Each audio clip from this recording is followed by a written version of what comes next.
భోజనం. ఈ ప్రపంచంలో ఎవరైనా సరే, ఒక మనిషైనా, ఒక ప్రాణమైనా, ఒక కీటకమైనా, ఏదైనా వృక్షమైనా, ప్రతి ఒక్కరికి భోజనం అనేది ఎంతో అవసరం. ఎందుకంటే భోజనంతోనే మనకి శక్తి లభిస్తుంది. ఇక ఆ శక్తితోనే ఈ ప్రపంచంలో మన జీవితానికి సంబంధించిన ప్రతి పనిని మనం చేయగలుగుతాం. ఇప్పుడు చలికాలంలో మనకు సూర్యుడి నుంచి లభించే శక్తి ఒక రకమైనది. అలాగే ఇంకొక రకమైన శక్తి ఉంటుంది. దానితో భోజనాన్ని వండగలుగుతాం, రుచికరమైన పదార్థాలను తయారు చేయగలుగుతాం. ఇప్పుడు అత్యంత మహత్తరమైనది, ఏ వ్యక్తి అయితే ఆ భోజనాన్ని వండుతాడో అతని మానసిక తరంగాలు, అలాగే ఎవరైతే ఆ భోజనాన్ని తింటాడో ఆ వ్యక్తి మానసిక స్థితి.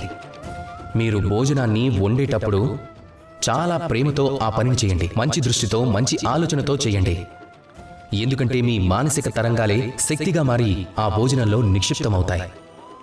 ఇక మీరు భోజనం చేసేటప్పుడు సద్భావనతో ప్రశాంతంగా భోజనం చేయండి, మంచి దృష్టితో చేయండి. ఒకవేళ మీరు ప్రశాంతంగా భోజనం తయారు చేసి అంతే ప్రశాంతంగా భోజనం తిన్నట్లయితే మీరు కూడా ప్రశాంతంగానే ఉంటారు. అప్పుడు మన మనసు అదే ప్రశాంతతతో చెప్తుంది, రాధాకృష్ణ.